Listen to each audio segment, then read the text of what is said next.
Going straight into it. Yeah. Oren, first and foremost, thank you for being here. Michael and I actually read your book first. The first time I heard you was on Bigger Pockets. I bought your book, listened to it, sent a copy to him, sent a copy to our other partner. Then we give copies to everyone who's on more of like the sales marketing side of our firm. Really, I mean, I fell in love with your interview because you were talking about stuff that was not your traditional sales tactics. It was more, felt like conversational jujitsu. It was how do you put yourself in kind of the A position.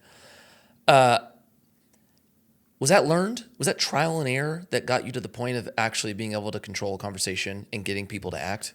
So it's really interesting. I would say I began life in this area as like aspirational, but an average frustrated chump.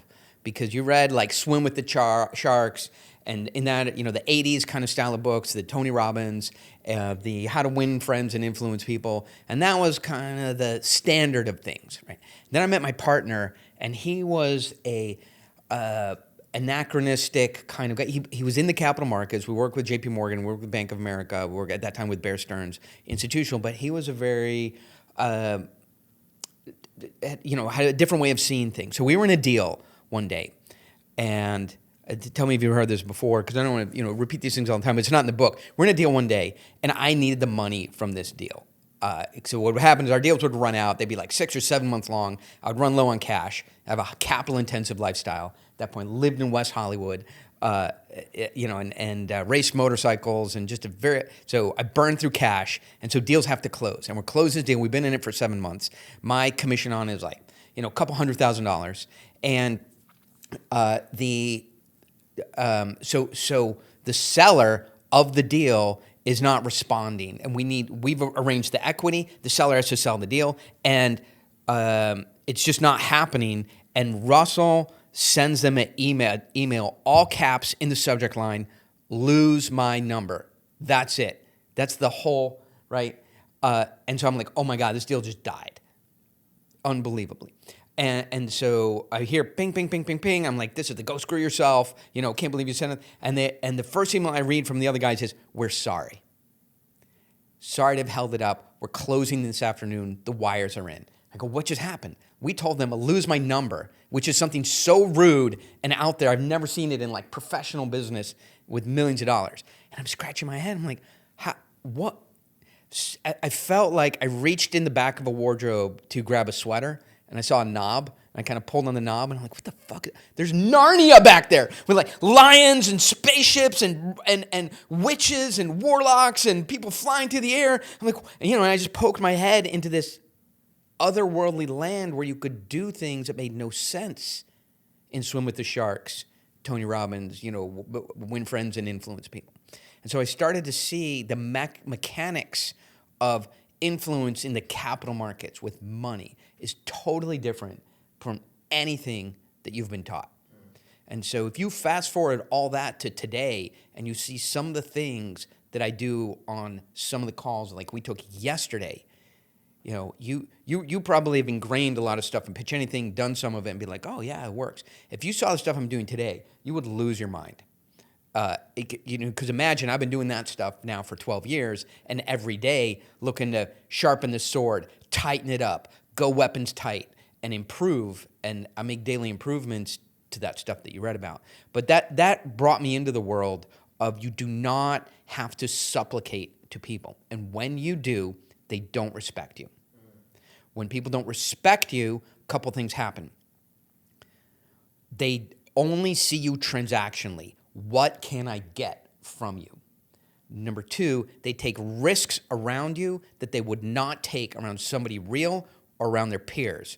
I can give you examples. And the other thing is they do not see you as a individual with a character and a family and a business, and that sort of ties into treating you transactionally. So you have to defend your honor. You have to have high status. You have to have boundaries, and you have to have barriers, right? And you have to have them early, because a lot of times when you are woken up to give the barriers around yourself, it feels defensive, right? So at the end of the deal or at the end of the pitch or the end of the negotiation, if you say something like, yeah, I would never do that, or that's outside my value system. Well, no, it's not.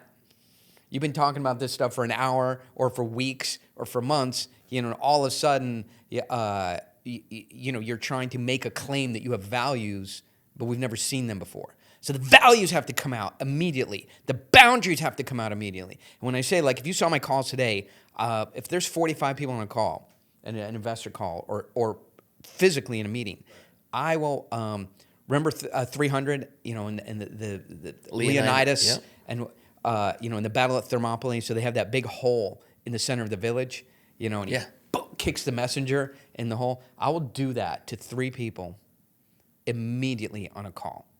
I'll just throw them into the pit. Okay, so give me an example. So sure. So we're in a deal right now that has some technology in it. I was talking to you a little bit about it. We're buying $100 million of high-tech equipment from Italy, precision manufacturing. And so the deal is really we have plans to be public in April of 2026.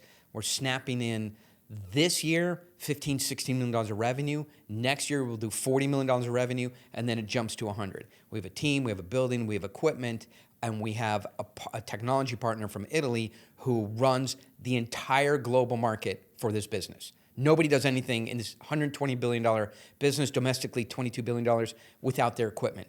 And they're our partner, and they've given us all their new technology. Okay, so it's a business deal that's very clear to understand, and we're snapping in $100 million of revenue at 35% EBITDA margin and have a public exit date announced. Super straightforward. So if investors go, what's your technology moat, right? So I'll go, who's a venture capitalist, right? So I go, one, I said no venture capitalists on this call. No private equity guys, no banks, no venture capitalists. Are you a venture capitalist, right? So, well, no, I'm not. I'm like, where did you get this tech? Only venture capital guys or analysts read down their list. What's your technology moat? What's your market size? What's your TAM, SAM, SOM? Are you going to go through all those questions next? Because if you are, you're out. Do you have a real question like, what is the advantages of the IP other than what you spent an hour explaining to me? So A, you can't listen. B, you're a venture capitalist. Or C, you're just going through some bullshit analyst questions that you read to ask in a deal. Which is it? Well, I just really want to know what your technology advantage is, right? I go, hey man, what is your check size? He's like, well, I could do like $50,000. You're out, right? Boom, in the pit. And what that does, as mean as that sounds, it's not. So this guy's expectation is for $50,000. He's going to fucking grind through technical diligence on something he knows nothing about. So to be fair, if he goes, sorry, I don't mean to overtake your podcast, but if he goes, hey man, listen, I'm from this industry. I've seen this. My dad worked here. I've seen this equipment, and I really have. I've seen the advantages and disadvantages of intellectual property. So, for example, does your print head move, in 2 directions? And what's the time to develop a full jumbo slab from inception using the new material? So that's a real question. No problem with that. But if I have to teach you all about the technology and all about the market, so then I can answer your diligence question and waste everybody else's time so you could put $50,000 in my magic deal, you're out. Got it. So that's an example. I can give you other examples of, my concern is I was in another deal, right, and they couldn't get the ERP system right. Sorry you had a bad girlfriend, right? If you can't come to a relationship fully healed, able to commit, and have a working relationship as a whole person, you're out. Go deal with your bad girlfriend, right? And come back into deals when you are a complete person that has capital to invest. Here's a note, right? Then I'll find the third person, a question. Hey man, what's your investment range? Well, it's, 50,000 to 750,000. That's not a range. Never heard that before. Nobody has that. People's ranges are like, hey, I'm 100 to 250, I'm 250 to 500, I'm 500 to 2.5 million. You're out, right? You're not real, right? And the thing is, if they are real, they will say it, right? If you kick somebody out and they go, hey man, listen, I know that's a weird range.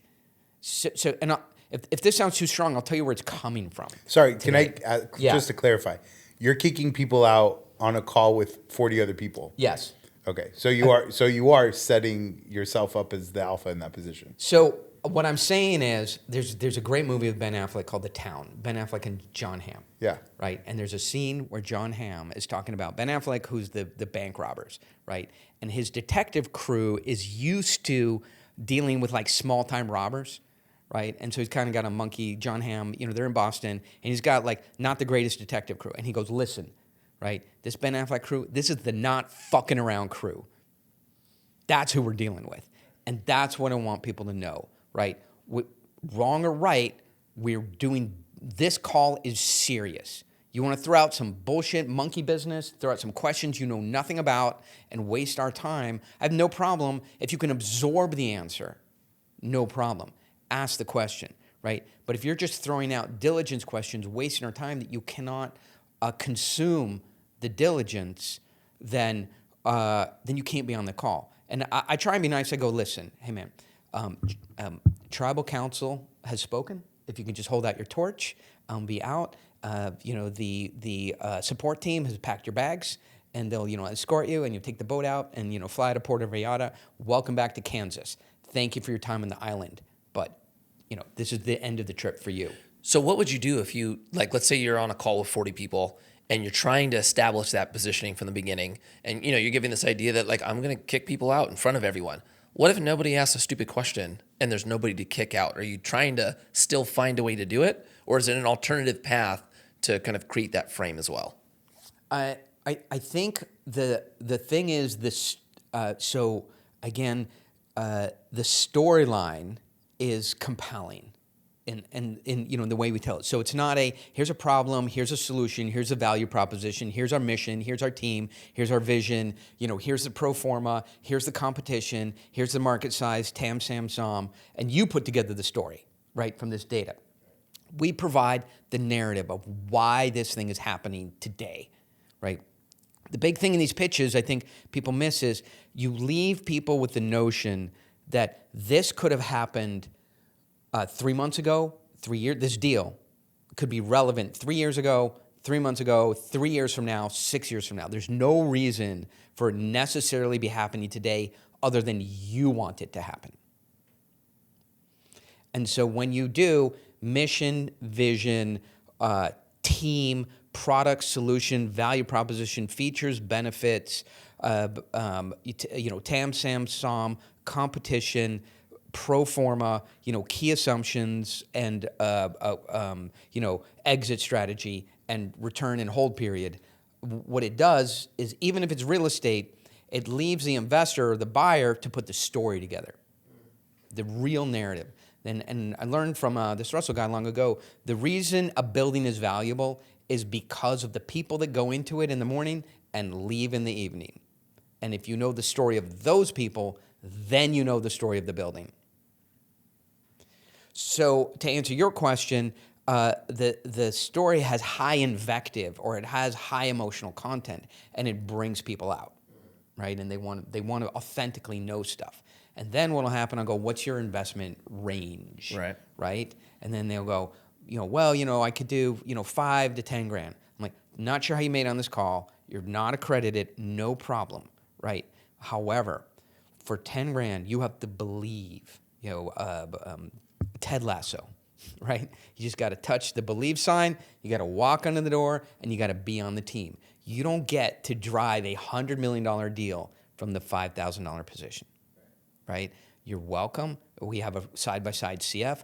Love to have you here, but come along with us, and we're delivering you this return largely as a favor. The way I'll explain to those guys, I go, listen, here's why for your $10,000, I'm welcoming you into the deal. This is like a video game, right? And we play this. Me and my buddies play this video game. And we have infinite health. We got all the weapons. We got the MP5s, and we have the grenade launchers, and we got because we've been playing a long time, and we've built up, all of the. But there's 7 of us, right? And we're like, we want to add people to play it, right? But if we're adding you into the game, into the game of money, not a video game. But it's like, and when you start the game with your $10,000, it's like you have a knife and you have 1 health, right?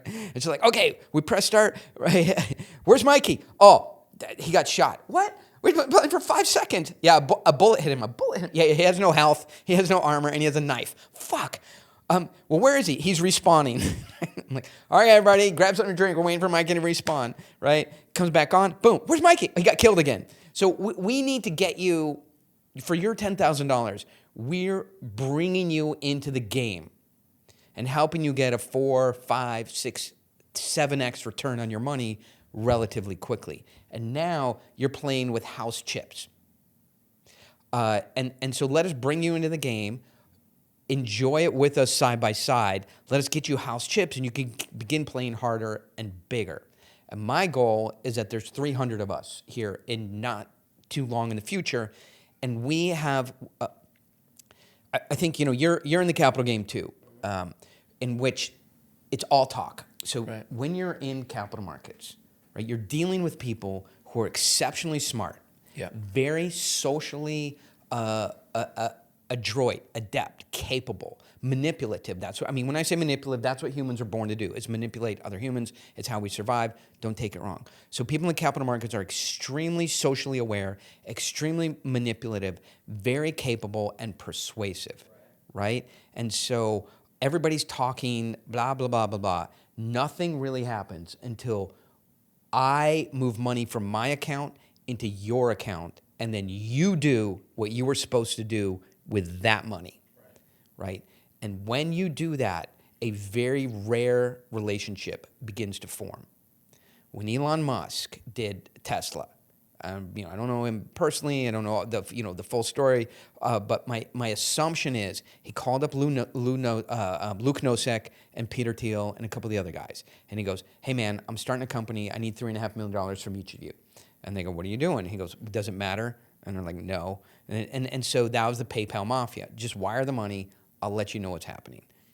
Something to that degree. It wasn't going around on a road show and taking those guys for the business plan. He's like, snap into this. I'm doing something big and important. So we want to have that mafia, right? And I can't expect you to, and my investors to just go, hey, we want to be in this mafia and have this investment capability as a group because of all the things I said about everybody's nervous, skeptical, until we've done 1 or 2 deals together. Right. And we've made real money, not because the macros have been running away on crypto, on Bitcoin, on infill, West Hollywood, multifamily, but on tough deals where we really executed and we returned money on a short timeline, right? And then we go, let's do something else together. Yes, let's do it.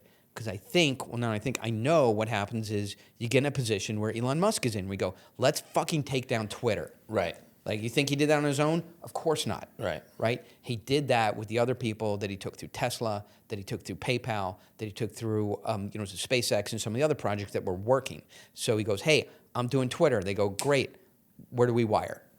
Right. And so let's build that ourselves on a deal so we can go take down institutional quality assets. And I'll just finish my thought. Some private equity group is sitting there going, hey, we're buying the Mavericks are up for sale and we're going to take it down. And then me and Mikey show up with 150 other dudes. I'm like, au contraire, mon frere, we're taking it down. And they go, what just happened?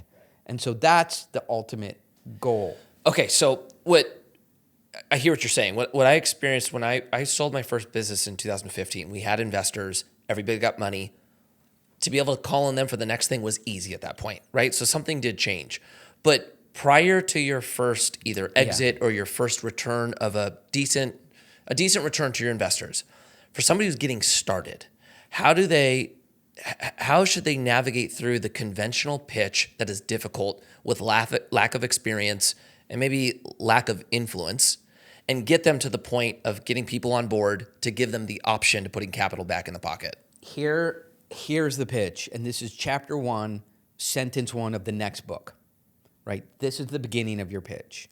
I don't need any more money, right? All I'm looking to do is trade up the investors I have for a better class of investor. It's magic. If you start, I need money, you move yourself into the neediness frame, and you turn over control as someone starting to the other side, right? Once somebody has the option of control, they will take it. in every aspect of life. So any amount of neediness kills the opportunity. It creates the other party in control of time. When you're raising money, you will always find that your need for capital is on a timeline that is infinitely faster than the needs of the investor, because and most, I don't get too deep on it, but most beginners don't understand money does not have a problem. It's not like you're selling a roofing or plumbing. So if you're selling plumbing services, or you're selling, a SaaS accounting software or an API or whatever, your target customer has a problem, right? And you have a fix for it.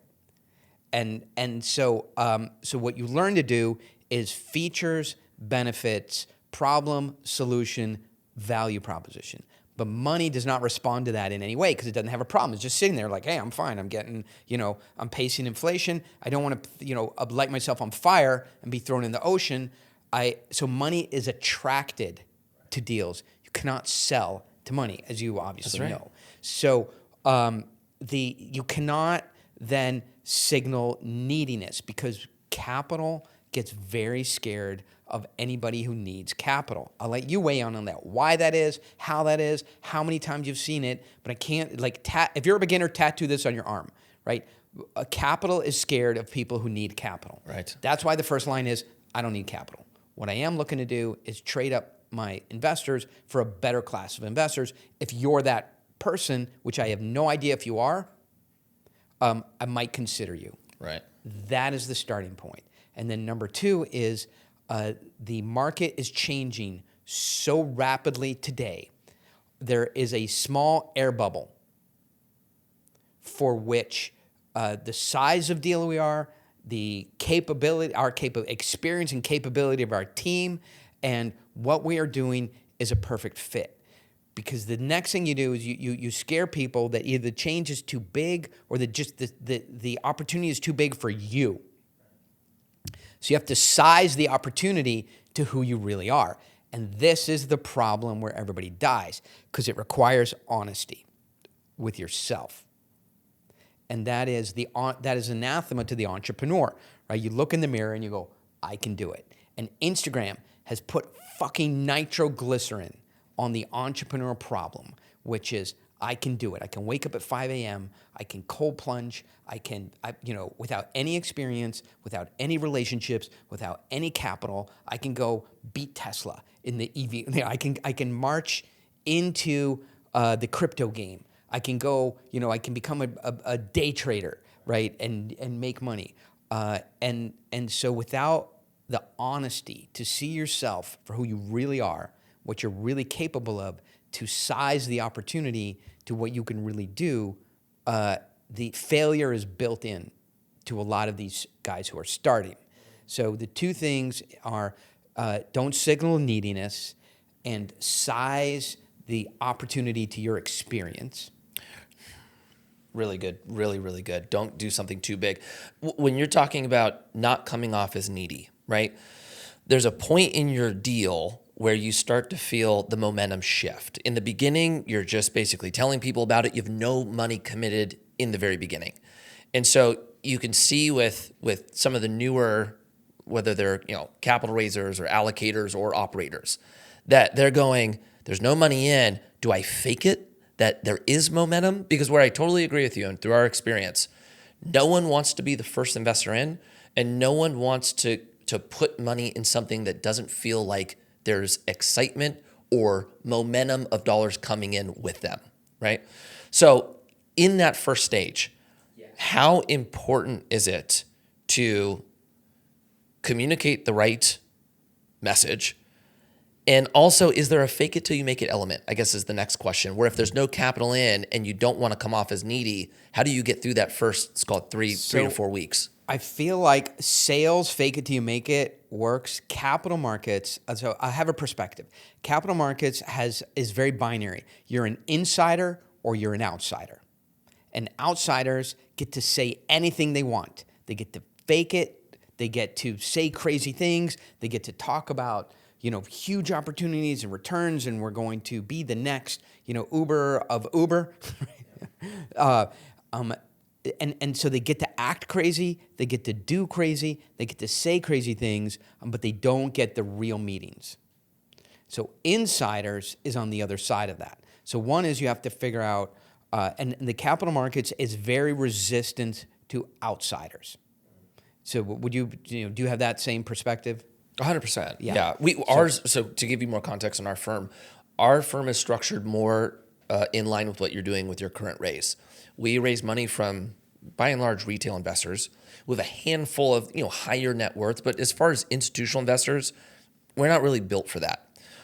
But it's a club aspect for sure. So an insider to the capital markets gives someone comfort that once you get the money for the deal, you have financial controls, you have compliance, your security is compliant, you're all of a sudden in control of $500,000 or $5 million or $50 million, and you've got you've got the infrastructure and to manage that money. And so it's very clear who's an insider and an outsider. So number one is, what does an insider to money look like? If you're a beginner, that's the question I would ask. What are the things they say? What are the phrases you use? What are the things you read? What are you focused on? And I'll give you a clue. If you want a cheat code for becoming a capital markets insider, listen to Macro Voices. It's a great podcast. I know what they are. Yeah. I've listened to a handful. I do not listen to them consistently, though. So it's just but you're not a beginner. Right. So if you're a beginner, listen to Macro Voices. They are talking about the markets in the way that markets are discussed. So if you think about it, if you don't have a perspective on what's happening in the economy, in the political cycle, what is happening with interest rates, what is happening with oil, what is happening with energy, what is happening with gold, is it going to be a dead cat bounce on the recession? Is that a term you're familiar with? So people who talk about money, talk about money like a business. Right? And if you can't talk about money like a business, and you can only talk about your product or your deal, it is signals to someone that you're an outsider, because things affect your deal that you can't control. If you're not aware of them, then you're not a money insider. You're spot on. Yeah. You're spot on. We tell, if you go more specific into real estate, a very common question we get asked is, how do I start finding projects? How do I get my first deal? And, one thing we'll say, which is very similar to that, even though this isn't raising capital, you're still trying to establish yourself as something. So, in the context of brokers, right? Brokers typically have their insiders. They have their group of people that they know are going to act. I've got a deal. If I bring it to you and it fits, I know that you're going to close, right? So they all get access to the first deals. So if you're a new person without access to the circle, it's very difficult for you to actually get the good stuff. So one thing we say is, you better know the right things to ask and the right words so that you don't hit the red flag that you're a newbie that can't close. That's first. Correct. 100%. I think it's people are hyper vigilant on these things that an outsider would say. This insider-outsider, it's so sensitive. Right. It totally is. And then the second thing we say is, when they give you a shot, they give you the first deal, most likely it's going to be shit, and they're going to test you, right? And it's your job to respond quick and tell them all the reasons why it doesn't work and be clear on what your buy box is. But the second they give you one that lines up, that's performance time. That's when you act, right? My question for you, and I want to get your perspective on this because you're tied into it. When I did my first business, we had to raise money. We had no experience. Even when we started this business, I came off of the second win, which was good, but I felt like what covered me on being able to raise capital successfully was more personality and charisma. Correct. The stuff that you talk about, actually, I brought into our system. And the reason why I'm saying all this, I brought him your book after I listened to it, and I said, I want you to read this. And then I want to go over if we need to do anything different in our presentation and how we communicate it. Because where we would end up is, here's the story, and I tell a story very well, but we would spend so much time on the pro formas and the analytical component of it. But before I go further, I want to get your take on this. What was the biggest takeaway that you found from reading Pitch Anything where you went, holy crap, we're doing this wrong? Framing. Could go more into detail. Yeah, just framing ourselves by setting the standard at the onset of the conversation and positioning the relationship between us and the prospective investor that we were talking with so that we were the subject matter experts. We are the ones that are more elevated. You know, we're not beneath them. Arguably, we're not even necessarily at parity, right? You came to us because you want something from us, and we're going to make sure that those roles stay intact. And so how we framed the conversation with them, I think, changed for us in a pretty big way after we read the book. Yeah, and it was hard because like we had raised a lot of money at this point. Like we weren't raising like $5 million. We were doing numbers, but there was something that your book brought to me, which was not only the importance of framing, but even in follow-up. And this is all leading to the question I'm going to ask you. When you have a structure where maybe you have, let's use him and I. Him and I might be the ones that are communicating the story, the vision, the founders. But then we have a team that's on reaching out to them, answering questions, the follow-up, right? A lot of times it's hard for people that are following up to capture the alpha frame because it's so easy to say, just following up with you. Yeah. Talk about the trap of following up, and then also include how important the follow-up is in context to capital raising. Sure. So let's drop into that as sort of smoothly from where we left off. So we talked about a beginner getting in the first deal, right? And we talked about it's you, not the numbers. Right. So the frame that you need to have is the integrity frame, right? So it's all about work. You're not distracted with other things. You're focused on this deal. You have your own money in this deal, or at least, a huge amount of your time and commitment, and you have skin in the game. This is what you're doing, and you build out the sense of that people can go with you, right, without having to know too much about the deal. Because as a beginner, then what you're going to do is talk to an investor, and they go, oh, I have all these questions. And you just go, listen, why don't you size down to an amount that you're comfortable with me? And we don't have to grind away on this because we don't have time. We don't have energy. And this is a level of due diligence that would be like, if you were a private equity group. Right? So we're not going to you have to suspend disbelief. I've been in this deal for a year. I've got the asset tied up. I have my own money in it. I have, JP Morgan with the debt. Or Bank of America is providing the debt. We got an SBA loan on it. We got a credit that none of those guys have lost their mind, right? And that you're not really going to change the deal or find a oops, that the SBA, didn't figure out. So rather suspend disbelief that all those professionals and myself have been in this time, and my money is in it, and my family's in it, and my name is on it, and I'm doing this, and we got connected to Mikey, and all those things hold water. Right? You're coming in with me. Size down from your I'm nervous and skeptical to somewhere that you're comfortable, coming in with me and Mikey in this deal on the heels of Bank of America, the SBA, a year of work, a credit in the asset. What is that number? If it's zero, just tell me. And so that is for somebody beginning can really get control of the conversation. Does that make sense? Perfect sense. Okay. Can you touch on, I know you asked about the follow-up, but yeah, we're going to do follow-up next. Yeah, but before you even get to the follow-up, what is the pitch that 99% of the people that are doing out there, the format or the flow that they take, which we could argue that probably we were doing some of that before too, even though we did tell a lot of the story. And then what is the format that they should be taking? Because the follow-up happens after that. But if they don't have the pitch right the first time. Yeah. So the 99% do what? 99% start with the deal. We have a fourplex on the corner of fucking fuck and McFuckity fuck. Right?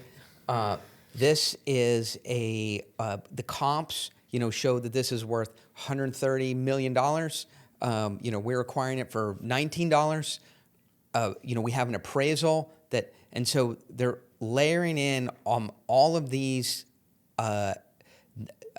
sort of numbers and narratives that require me to do a huge amount of work to validate, right? An appraisal and an appraisal, did you pay for it? Is it wrong? Is it right? Is it old? Is it new?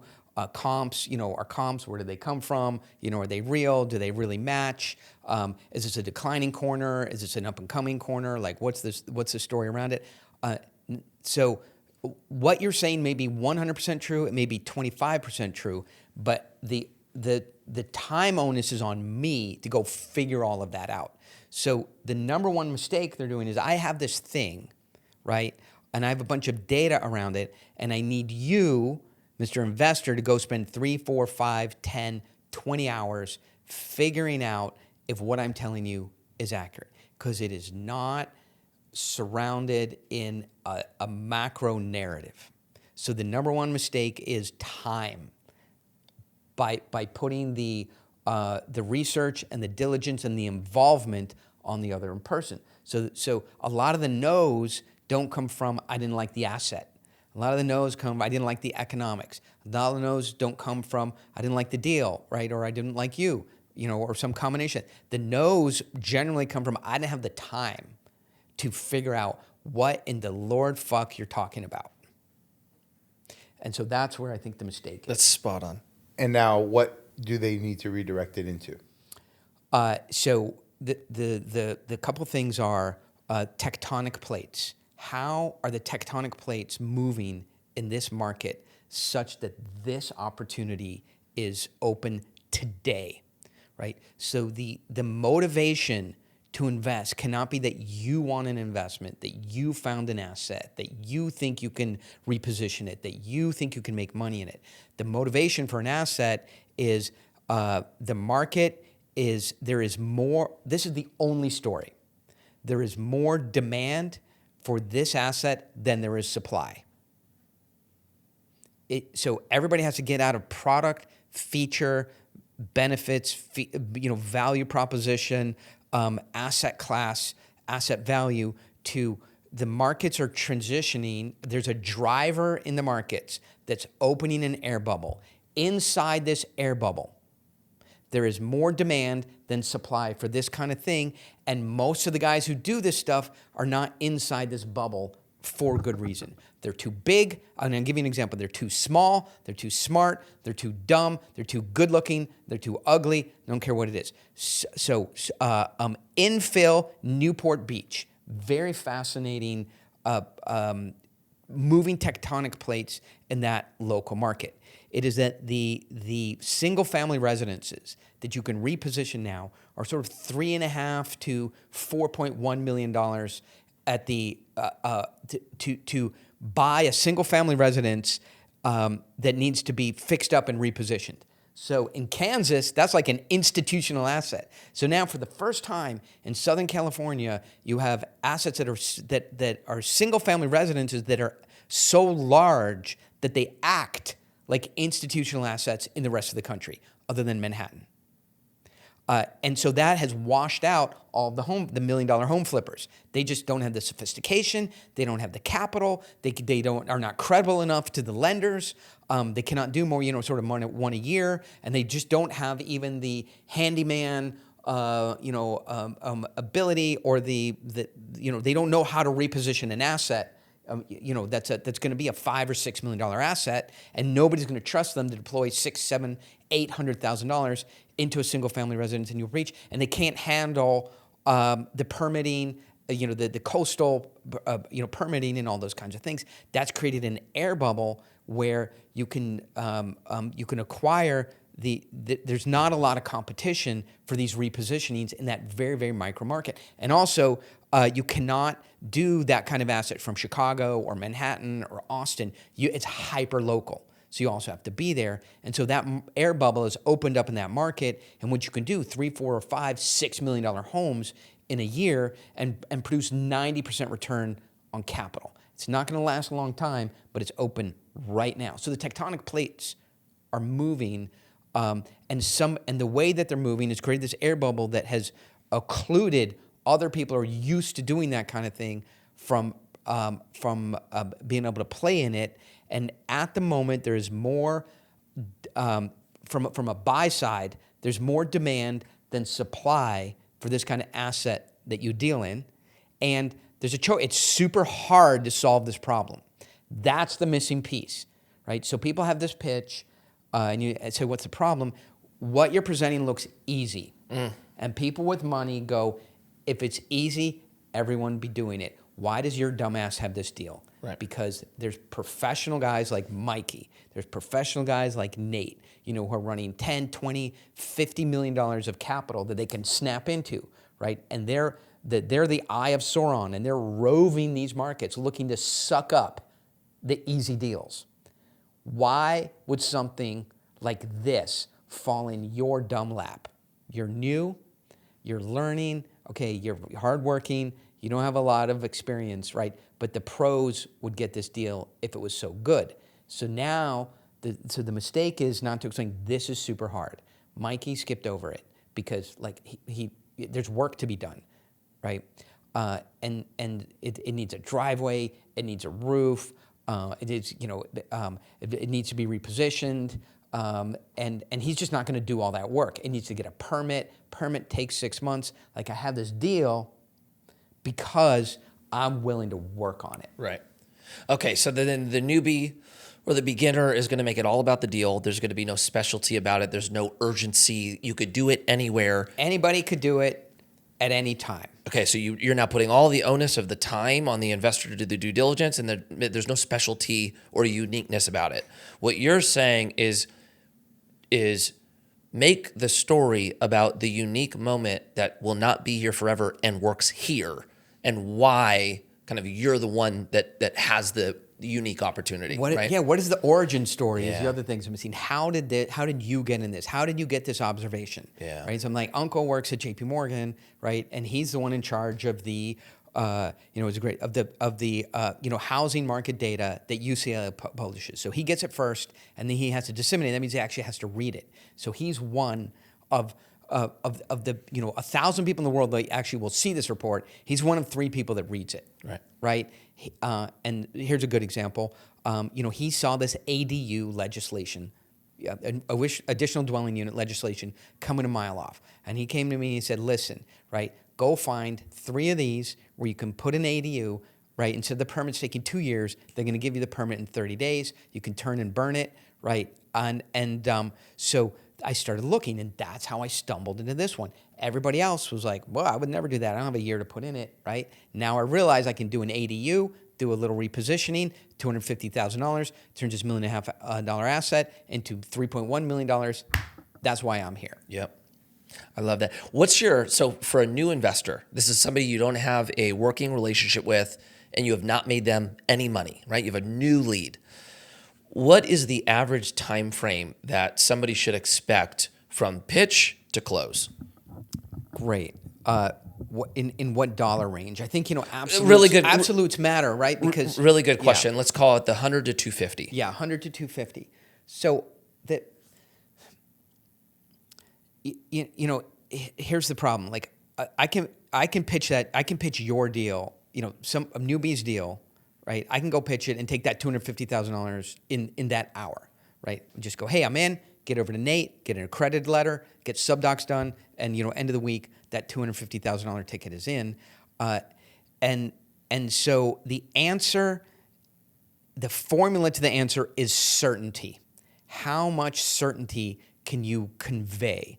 And so if you can convey certainty around the deal, around yourself, around the elements of the deal, then you could show the deal and close in a week because there's deal mechanics, right? So you need you need a credit letter, well, I guess it depends how you're taking the security in. Well, yeah. What I'm more is like, let's not worry about the onboarding process. Okay. Just the point of they heard it for the first time, and they're going to give you, I'm in or I'm out. All right.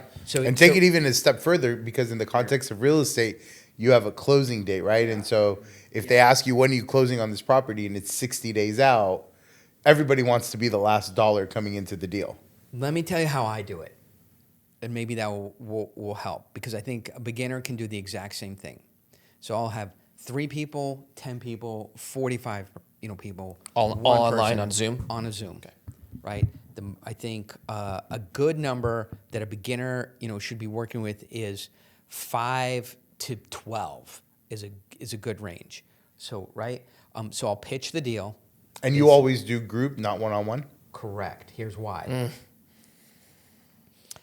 I will pitch the deal, explain the ins and, tell the story of the deal, tell the numbers, provide the investment thesis, and then go, listen, now what I'm going to do is provide confidential information. I'm not going to require anybody to sign an NDA, but there's no point in anybody continuing here unless you're in from this point. So if you love the deal, you love me, you love what you're hearing, you're not wiring, but you're like, hey man, this is checks all my boxes, it's in my buy box, I love this. For the moment, I'm going forward with you. If that's you, stay on, right? Give me a hands up. All right, for those of you who didn't put your hands up, tribal council has spoken. It has been very nice having you on the island. Please put your torch. Your torch is out. Really enjoyed having you here, but your journey has ended. They've packed your bags in the locker, and you'll be going back to Oklahoma, Kansas City, Miami, Bangor, Maine, wherever you came from. Thank you very much for being here, but we want to continue with the people who are in.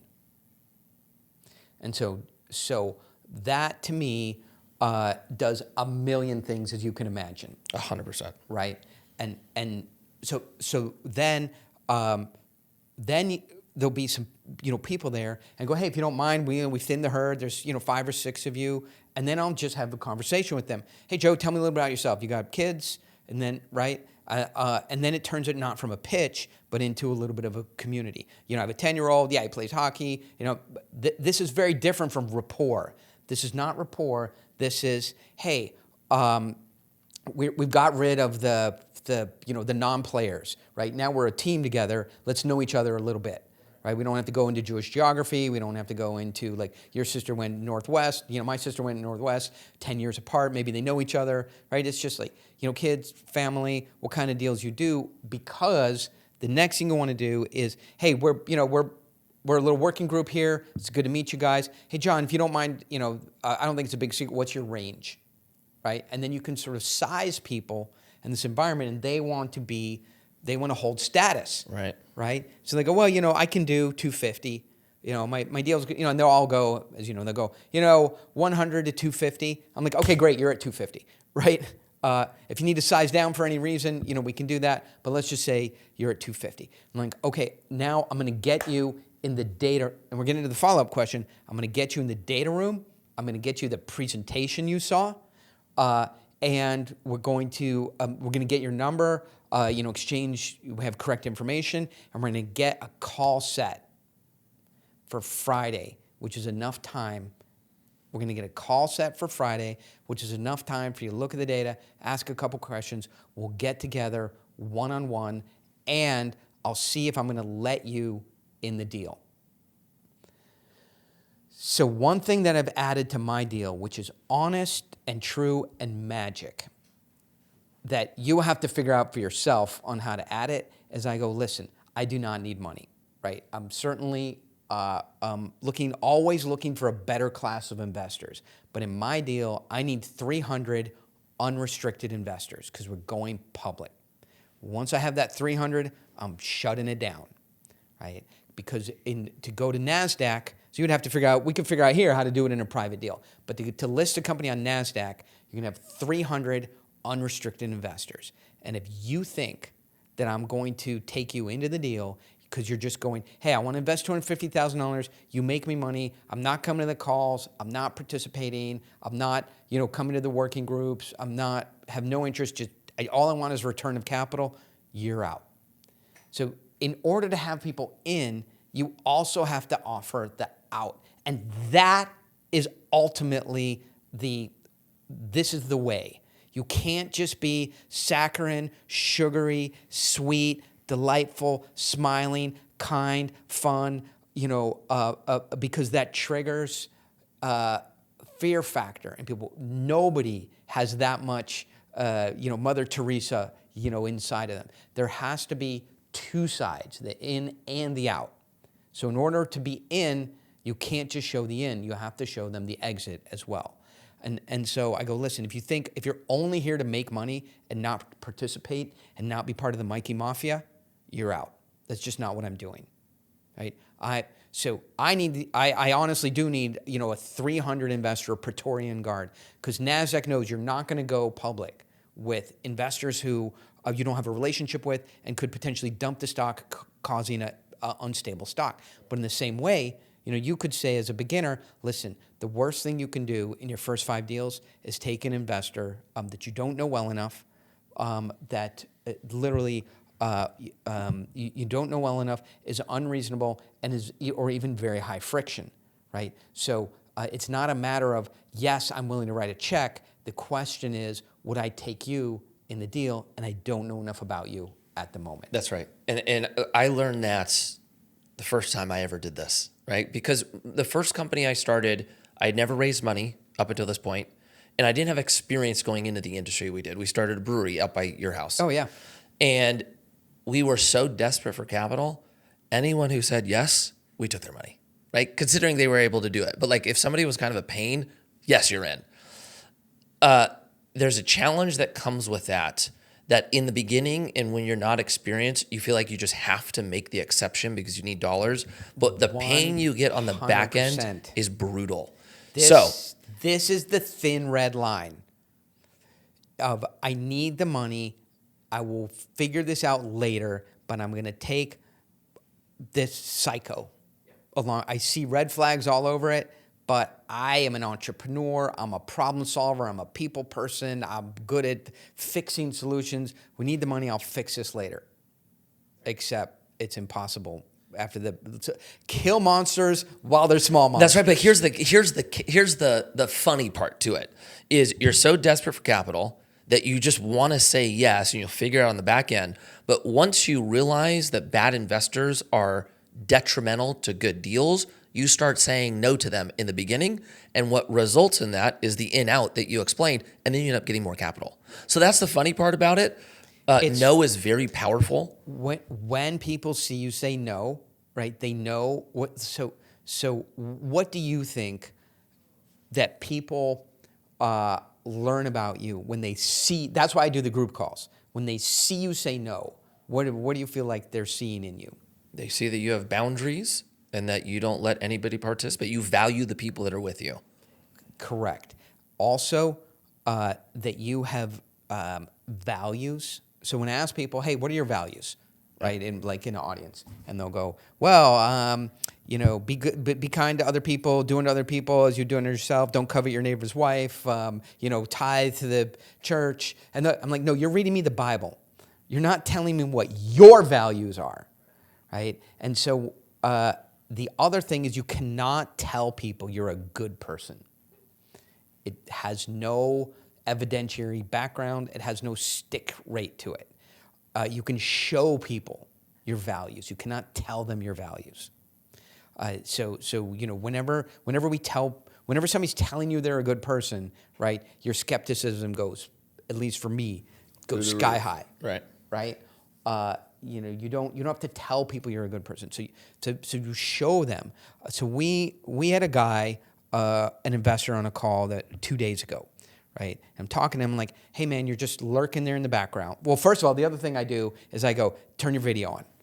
No one cannot have a video on. You cannot have your video on, right? Because Video off. I got to see, make sure, A, you're not in the shower, B, that you're not wearing a flannel jacket that says DEA, FBI, FINRA, SEC, FTC, FDA, OSHA, right? I need to see who you are. Otherwise, you're not taking this call seriously, right?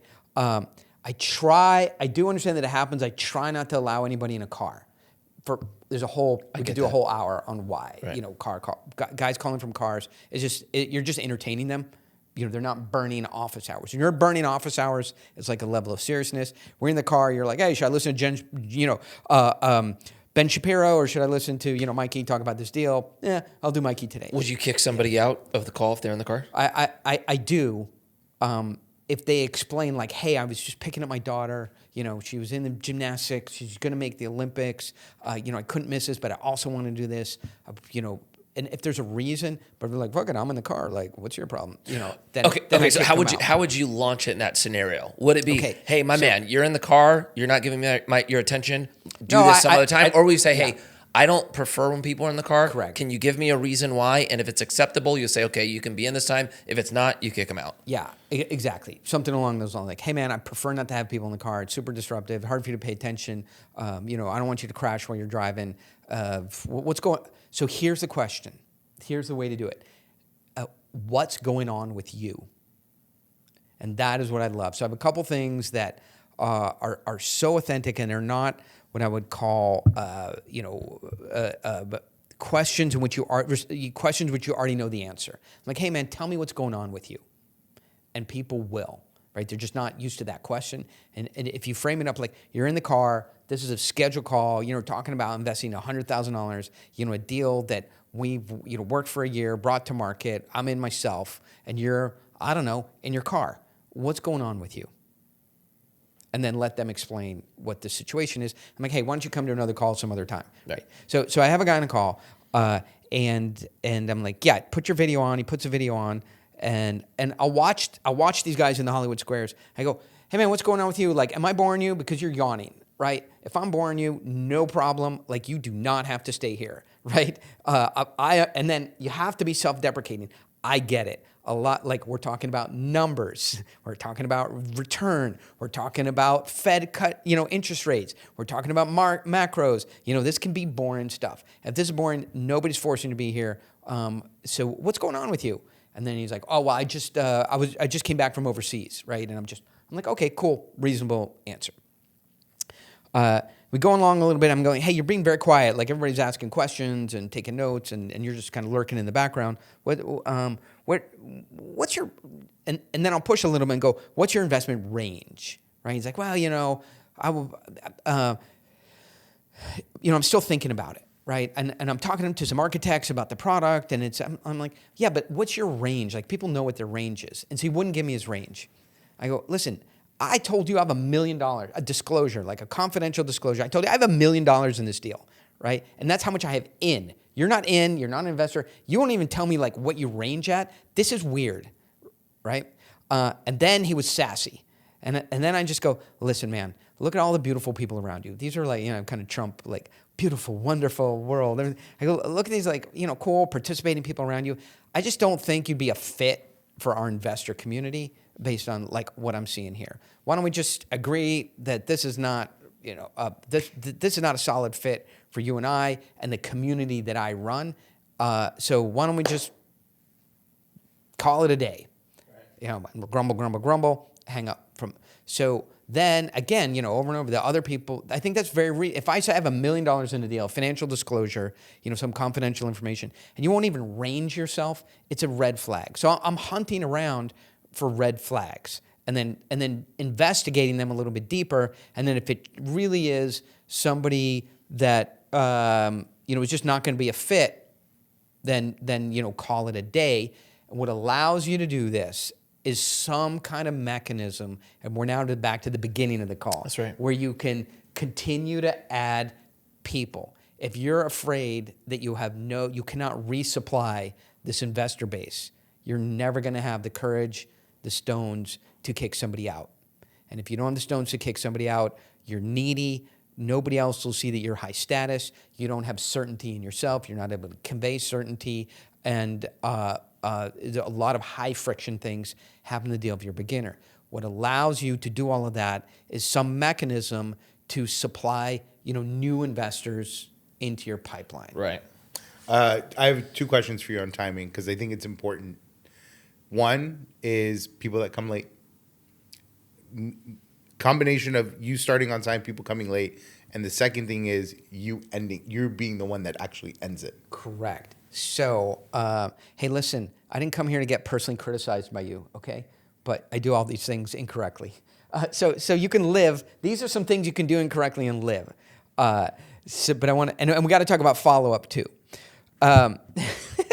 So I run long because a lot of my investors come in for the strength of character. You run long, that I meaning have. if it's an hour call, you're probably going to go an hour and a half. I go an hour and a half. Okay. And people are going, and it's not good, but it is good because it just takes me time to establish character. I talk about my son, I talk about my family.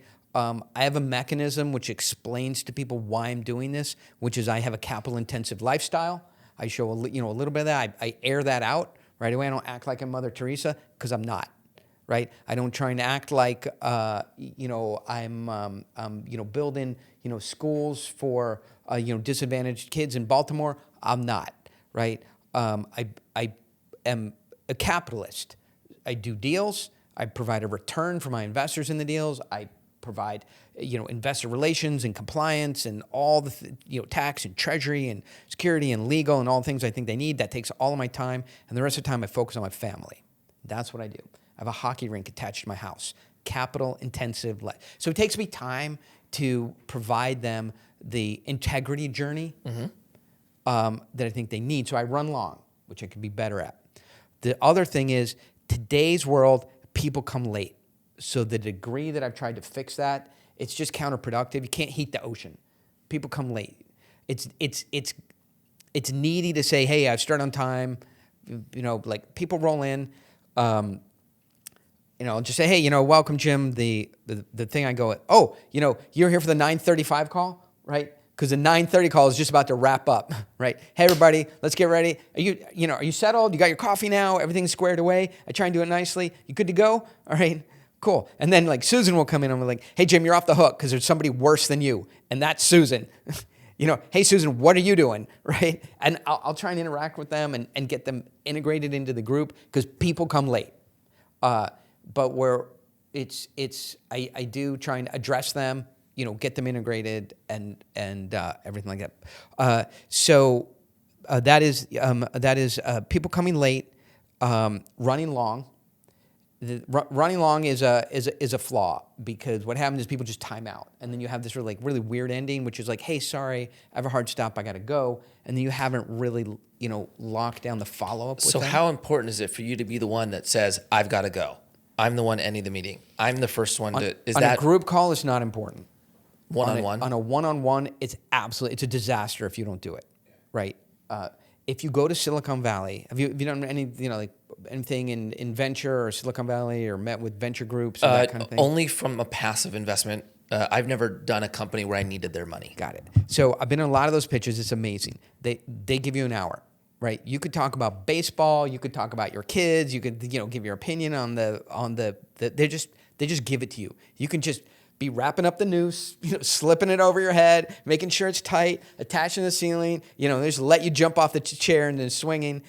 You could talk about anything you want, and then at 9:59, really 9:57, they go, hey, we've got about 3 minutes left. If you don't mind wrapping it up, they are absolutely digital on time. It's amazing. Right, when you experience it, and so the professionals march to this hour block, which is about the time. So what I do think you have to do is say, hey,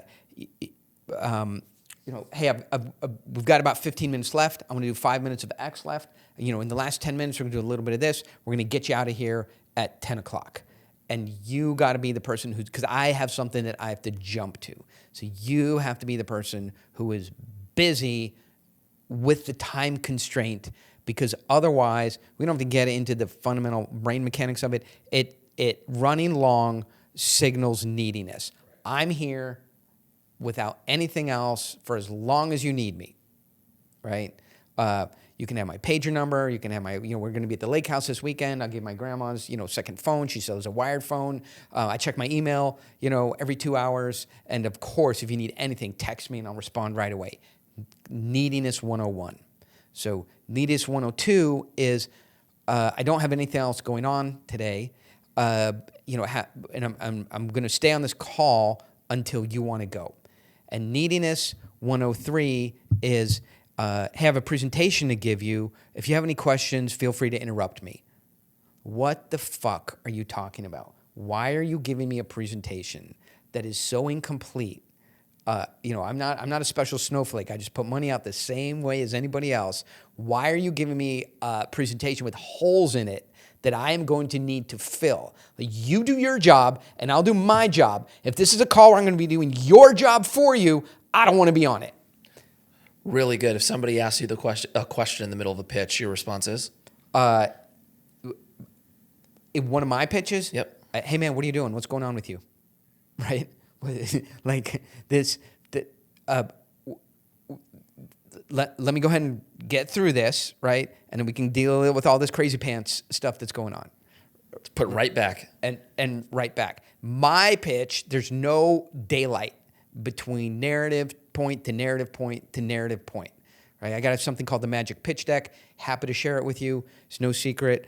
And I just go through one, and here's why. People are dreaming to have a presentation in this sequence. The reason they're interrupting you is the information is in the wrong order and in the wrong amount of detail and going too slow or too fast. That's why they're interrupting you. So believe me, you go to Kleiner Perkins, you go to TA, you go to Bank of America, you go to anybody who's in your buy box. They are dreaming of the Magic Pitch Deck so they can sit back, get comfortable, relax, and listen to the great American business story that you have, deal, to the great American deal that you have created for them. Do they want to interrupt you? Absolutely not. The reason they're doing it is you are creating deal salad in their brain. It's a big deal for somebody to interrupt you in a pitch, unless you got, right? They don't want to do it. They want to listen. They don't want to ask. They want to see you. They want to see you fail. Yep. Right? If you go to Broadway and you're watching Spider-Man, the show, you're not in the middle, but like, sorry, what's the motivation of the secondary character? I miss right. it. Like, why does he feel that he needs to have revenge against Spider-Man's aunt?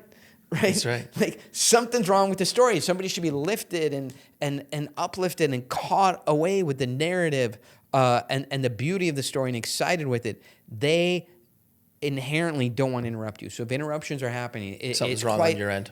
There's chaos going on. So Follow up. I want to make sure Go. I want to make sure we get to the follow up because I'm very curious because there's so many people that are always thinking the magic happens in the follow up. The deal takes place on the follow up process. Just checking in. So what you are looking for as a beginner, as somebody experienced, is control. You have to have control.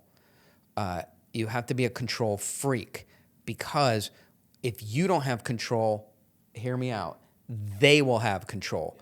And they are not experienced. That's right. They are not what we flew over here and the pilot's like, hey, if I zonk out, here's the routine, right? He's like, if I get a heart attack, I'm like, why are you talking, right? We do not want to be in control of this aircraft because we don't know what buttons to push, right? And so it's the same thing. Like, they cannot be in control because they're not experienced in being in control of a deal. They can't help the deal. They can't help themselves out. So you have to be in control because it will go cattywampus if they're in control. Right. And so you need control, and you need these control points. And really, for a beginner, for follow-up, the level of control is time.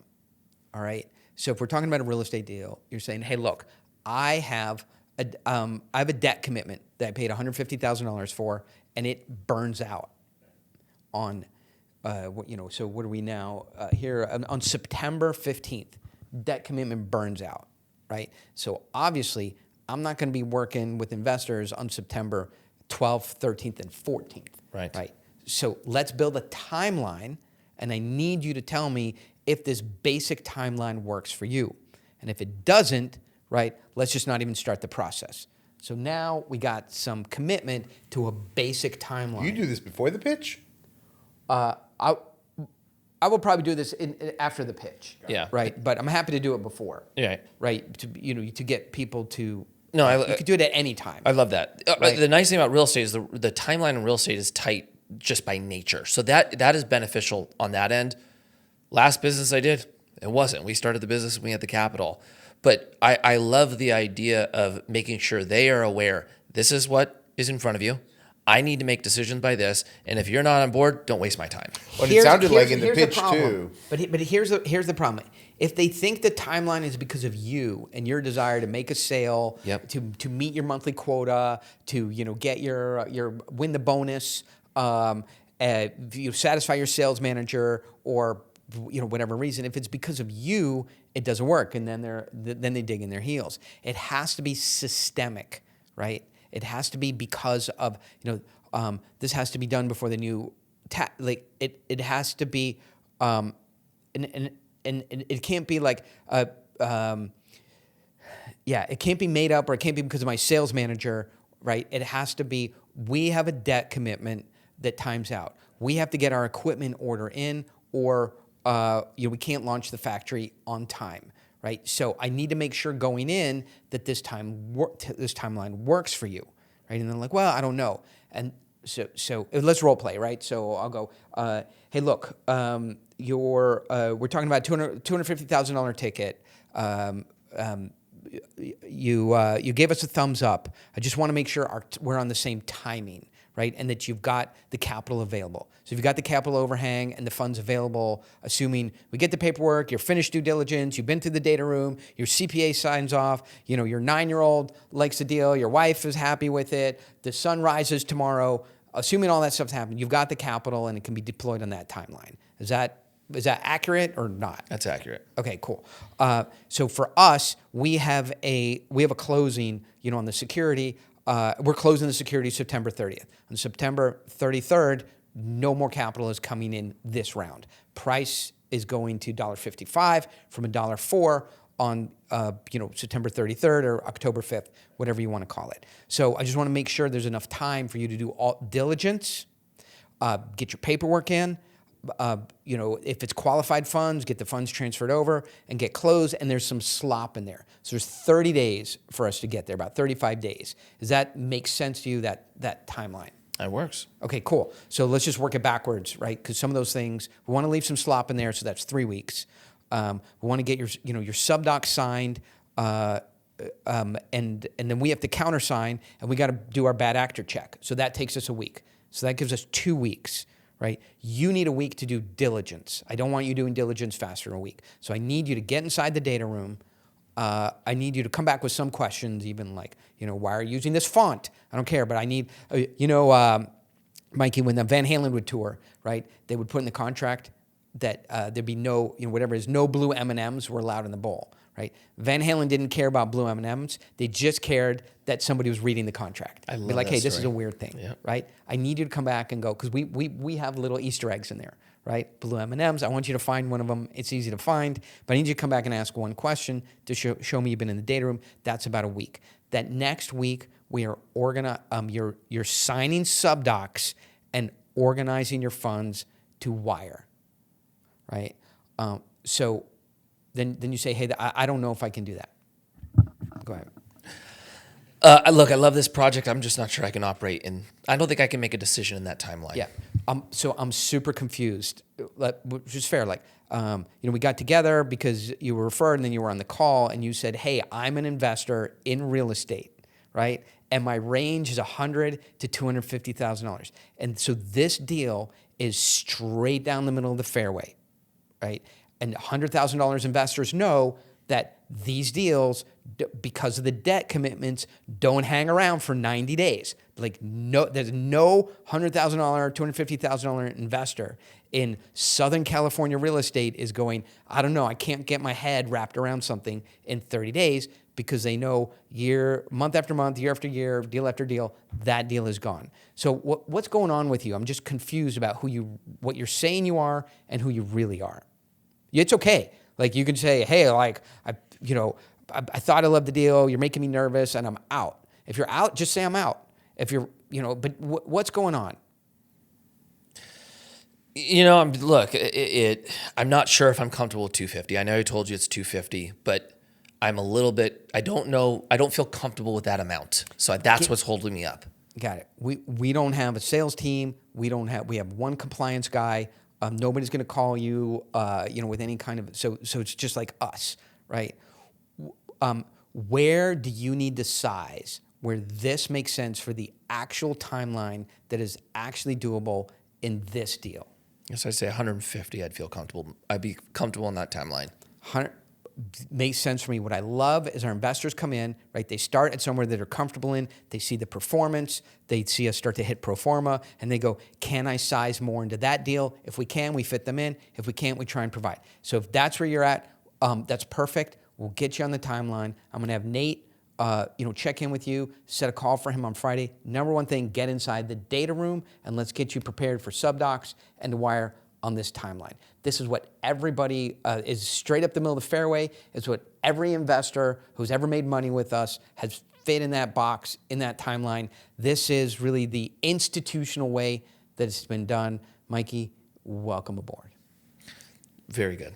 Well done. And use the good pen. Yeah, that's right. That's right. So use this pen. So when you press hard, fifth copy's yours. Yeah, I love that.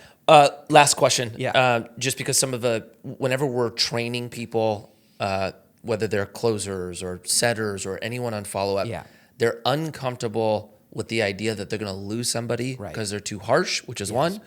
And then I would say the next one is like, how do they follow up? And how do they not feel needy in the follow-up? So on the follow-up, this is where I want to We got halfway through follow-up. Yeah. So what is the correct way to follow up without coming off needy?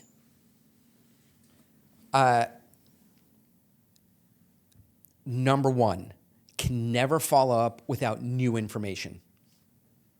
All right? So there has to be some changes to talk about, right? What changes? That's up to you, right? New information, something's changed. So something has changed, and it has to be communicated as intriguing. All right. The other thing is what we try and do is hold people accountable for what they said. Now you get scary because you could lose somebody, right? But think about it this way: if you hold somebody accountable to something that they said, right, and they don't want to be held accountable for their own word, what kind of person are you really dealing with, right? Most people who are good to their word will want to reset, but nobody just ghosts you or doesn't respond or doesn't take accountability for their own word. So. We just said, hey, you said, but when we got some new information for you, some new elements on the deal that are, I think, pretty critical for me to get over to you better by phone. Stay out of email. Okay. Email is not where you want to be. It's just for lots of reasons, right? Let's find a time to connect, and then suggest 2 times: Thursday at 2:30 or Wednesday at 1:30. If neither of those times work, they'll suggest another time. But I would say 70% of the time they'll just go Thursday at 1:30 is fine. So suggest a time. When we last talked, you said we're going to connect in the next 2 weeks, and that was 3 days ago. Want to make sure, however you want to put it, that I'm dealing with the right kind of person here.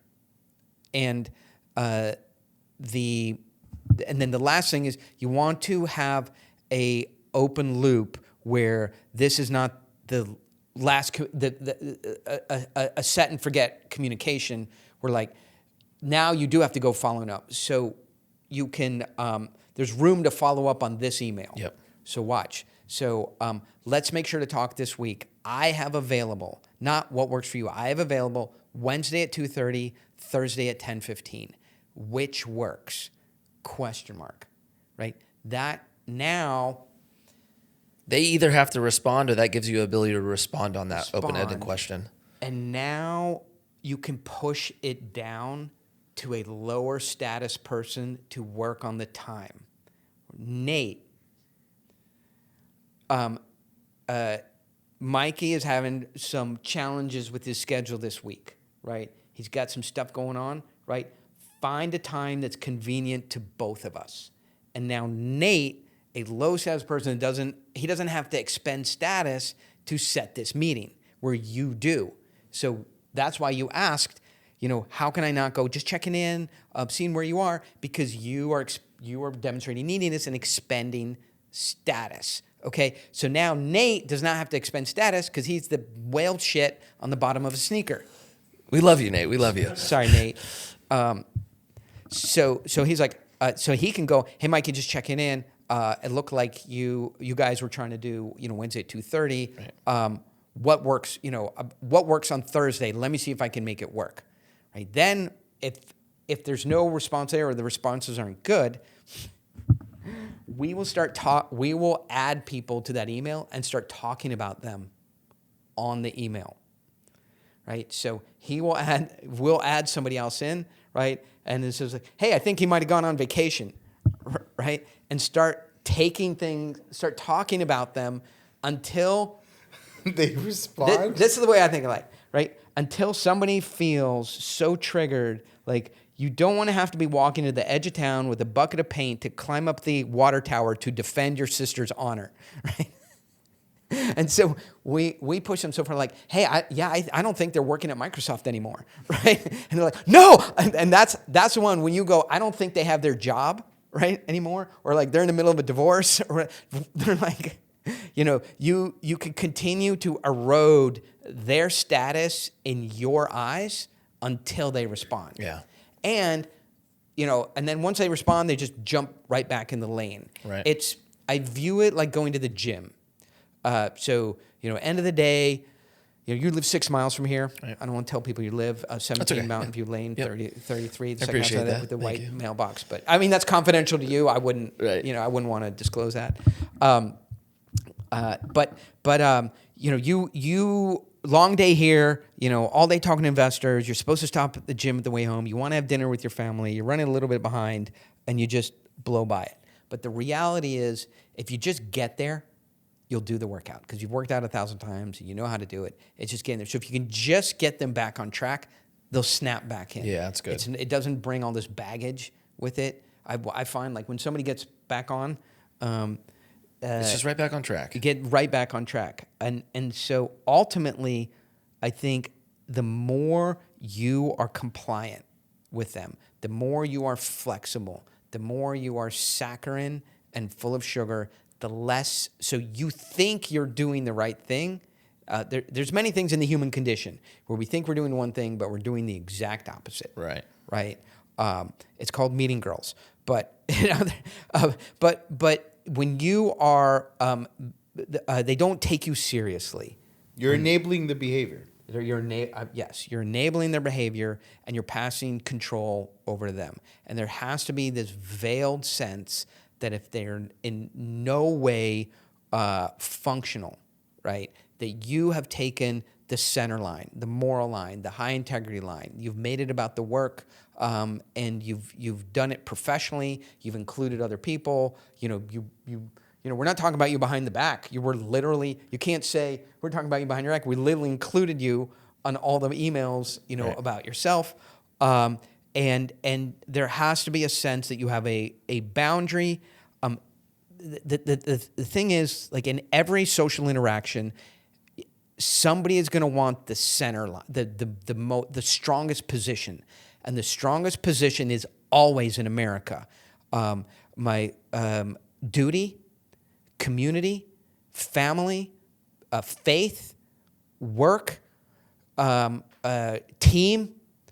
My word is my bond, and I go. I go beyond. I stand up for my friends, and you will not work harder than me. You will not outwork me. Right. That's how we value people in America. I don't know how other cultures are. Right. Very likely the same, but that's how we do it here. So the more you can own that position, the more control you have, because you own something that people want. You own if you think about real estate, the best location on the block, that's it. That's right. Right? I focus on my work. I do what I say. I honor my family. I have faith. Whether it's God or otherwise. I participate in my community. You will not outwork me. My word is my bond. I do what I say, and all work can be good work. And I even though I may not make the most amount of money, I do the work I do because I'm passionate about it, I love it, and I help people. Right. Right? Everybody wants that position. It's the hero position in our culture. The problem is where we started before is I think you can't tell people that you have that position. You can only demonstrate it. Yep. And these are the tools to demonstrate it. Absolutely love that. Okay, so for today, I know we spent a lot of time talking about raising capital, sales, and positioning. I want to recommend everyone to buy Pitch Anything, even if you're not in sales. The reason being, so much of our interactions in life have sales involved. Communication, articulation, positioning. You will get so much from this book, even if you're not raising capital, don't ever intend to. So the link's going to be below for you to get that. Anybody else that wants to reach out to you or find you, how do they do so? So great. I think just go to orenclaff.com and put your name in. And what we will do is I put out a blog. I try and do it every week. We just send you an email with this stuff in it. I don't, I have my own deal. You're welcome to come to calls, and we'll treat you respectfully unless you are crazy in your pants, car, or we can get into it, right? No problem. Like I have no problem. I enjoy all kinds of different people. We do events at my facility. I have a 10,000 square foot facility in Southern California with a little automotive museum there. We run a monthly event. Love to have you at, called Stone 300. Let's do that. Yeah. Next time you have an event, let me know. I'll come down. I'll help Awesome. you kind of bring some people, or at least Excellent. if I can bring some people with me, that'd be great. Excellent. So I try and do it fun. We don't need money. I'm just looking to upgrade the quality of our investors. But we don't. We have a community. I'll just say something quick. I know we're burning the clock here, but the guy I came up with in real estate had a hard and fast rule: never introduce our investors to each other and let them talk to each other, because they will go off and do a deal together, right? And that will reduce our AUM. And I thought, right, because they're going to go spend money, and retail investors don't have infinite money, especially if they're like in a 1031 exchange. That's a unique mechanism. So if they go off and do something, then we lose AUM. We didn't have enough ability to create pipeline, and that's why he thought that way. But people read Pitch Anything. People join the Oren Klaff newsletter. We have an event facility. We're constantly meeting new people. And now, so in the deal that I have now, we have 150 investors, and they all know each other. We invite them to invest, and they're off doing deals together, right? And it's I call it a Praetorian Guard. It's such a strong, fiber, like a radial tire. It's so woven together, right? And now they watch out for the community. So if something passes me by and I let an investor in, right, and they start to interact with them, and they're like, hey, I don't think John's, a great fit. And we could just recap that guy out and get him out of the community. So investor community with high touch, high involvement, high communication. And a lot of people are in real estate, multifamily assets. So we let them work together so they can collaborate. We do the same thing. We had 25 investors at a property last night. We did a tour. We had pizza and beers. Nice. Awesome. I have the same viewpoint. I think it's kind of a what's it called? It's not a growth mind. What's the opposite of growth? Fixed mindset or limited mindsets. Scarcity. It's a scarcity mindset. Yeah. Like, look, if you don't feel like you have something special and you're worried about your clients or your investors going somewhere else, I don't think you're playing to win. I don't think you're trying to be the best. If that's the case, you got to rethink what you're doing. I think the second part is, if you're somebody who makes a return for investors, you should be trying to have the outlook of what is best for the investor, not what's best for me. And if the investor can make a better return with the same deal somewhere else, go somewhere else. Like, that is what's best for you. That's always been my outlook. 100%. So I take it a step further, right? So people will question the valuation, right? And I go, hey man, show me the deals that you're putting money in. If you have something better than this, I'd love to put money in it. That's good. Right? I have an F350 that it's a big, giant lifted F350. I literally bought it for my bed. I take my son to school in it, but he's kind of grown up. Just because the school we go to, Rancho Santa Fe, is like 100 Teslas. I know the school. Right? 100 Teslas arriving in the morning, and then we pull up in this, F350 lifted dually, and it just creates chaos, and I love it. But it's just time to sell it. And so I have it on consignment, right? And the guy came back and he goes, hey, I got a guy offering, $50,000 for it, right? I go, have him show you what the last truck he bought for $50,000 was. I want to see it, right? And so, if people say preposterous things or they're questioning the value of the deal or the location of the deal or thing like that, put it back on them, right? So rather than making it so binary, like, hey, if it's not for you, go somewhere else. I'm like, make them do some work, right? Show me the deals you're buying at a 7 cap, in downtown West Hollywood, that are 2015 construction. Yeah. Like, I'd love to see those deals. Like, show me the things that you're putting money into, right? And then they're not, either they'll do it or they won't.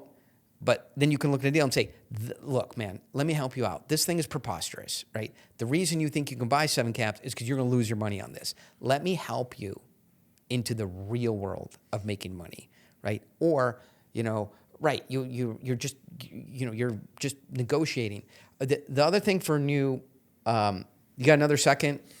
What are you doing? I have I'm city council in my city.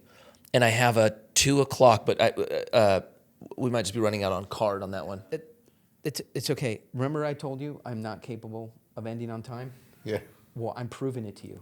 Okay? It's not just telling you, right? This is showing. But this is a good example. I want you to share this because the information that you've been providing has been insane. Let's knock this out in the next 5. Yeah, I think. I just love how you told him when you had to end. You looked at me and said, "It's okay." It started going. I love it. This is so brilliant. good. I want to hang out with you.